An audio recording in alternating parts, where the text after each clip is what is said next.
Hi అండి. ఒక serious question. మీరు చనిపోతే కొన్ని గంటల తర్వాత ఏం జరుగుతుందో మీకు తెలుసా?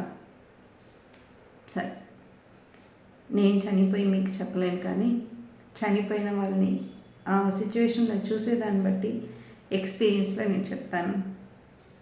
ఎవరో వద్దు, మా అత్త స్టోరీ నేను చెప్తాను, మా నాయనమ్మ స్టోరీ నేను చెప్తాను.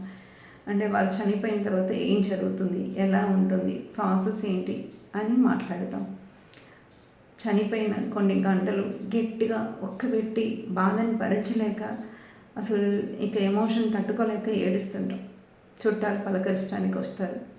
వచ్చి వాళ్ళు అడిగే ముందు క్వశ్చన్, బాడీ ఎప్పుడు తీస్తారని.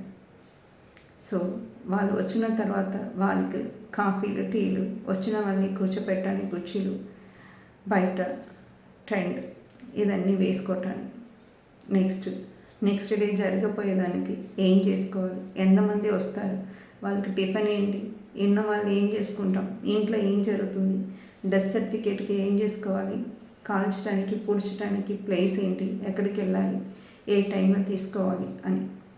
ఇంకా వచ్చిన వాళ్ళందరినీ, పిల్లలందరినీ కూర్చోపెట్టి వాళ్ళందరితో చేస్తాం. కొన్ని గంటలు కూర్చోపెట్టగలుగుతాం. కాసేపు తర్వాత వాళ్ళు ఆడుకోవటానికి వెళ్తారు. పెద్దవాళ్ళు ఏడు పాపేసి వాళ్ళు కబుర్లో వాళ్ళు మునిగి తేలిగిపోతారు. సో ఫ్రీజర్ బాక్స్లో ఉండి బాడీ బ్రీజర్ అయిపోతుంది. బరియల్కి వెళ్ళకముందు ఒక 4 గంటల ముందు దానికి స్నానాలు, బయటికి వెళ్ళిన తర్వాత వాళ్ళకి చేయాల్సిన లాస్ట్ సంస్కారం ఇదన్నీ చేస్తుంటాం. వచ్చిన వాళ్ళు దాంట్లో వేసి తీసుకెళ్ళంగానే ఊరు బయలుదేరే వాళ్ళు బయలుదేరుతారు. ఇంట్లో ఉన్న వాళ్ళు నెక్స్ట్ చిన్న దినాని కోసం ఏం చేసుకోవాలి, వాళ్ళ ఫొటోస్ కొన్నిసారి చూసుకుంటాం, మెమరీస్ని షేర్ చేసుకుంటాం. ఒక 10 రోజుల తర్వాత 11వ రోజుకో దినం జరుగుతుంది. ఉన్న ఇంట్లో చుట్టాలు అందరూ వెళ్ళిపోతున్నారు. కట్టుకున్న వాళ్ళందరూ నెక్స్ట్ ఎట్లా బతకాలని అనుకున్న ఆలోచనలో పడుతుంటారు. పిల్లలు ఎవరి పనిలో వాళ్ళు బిజీ అయిపోతుంటారు. 1 సంవత్సరం తర్వాత అందరూ మర్చిపోతుంటారు. దీని మధ్యలో రిటర్న్ గిఫ్ట్ ఇవ్వటం, కొన్ని అస్థికలు కలపటం, అలాంటి ఏదో పనులు ఉంటుంది. సో మీ వస్తువులు, పాత వస్తువులు అని బయట పారేయటం జరుగుతుంది, లేదంటే ఎవరికో ఒకరికి ఇచ్చేయటం జరుగుతుంది. మీ ఆనవాళ్ళు లేకుండా తుడిచేయటం జరుగుతుంది. అందరూ రొటీన్ లైఫ్లో పడిపోతుంటారు. పిల్లలు ఎవరి పనిలో ఉంటారు. పార్ట్నర్స్ కూడా సర్దుకోవటానికి అలవాటు అయిపోయి సర్దుకుంటారు.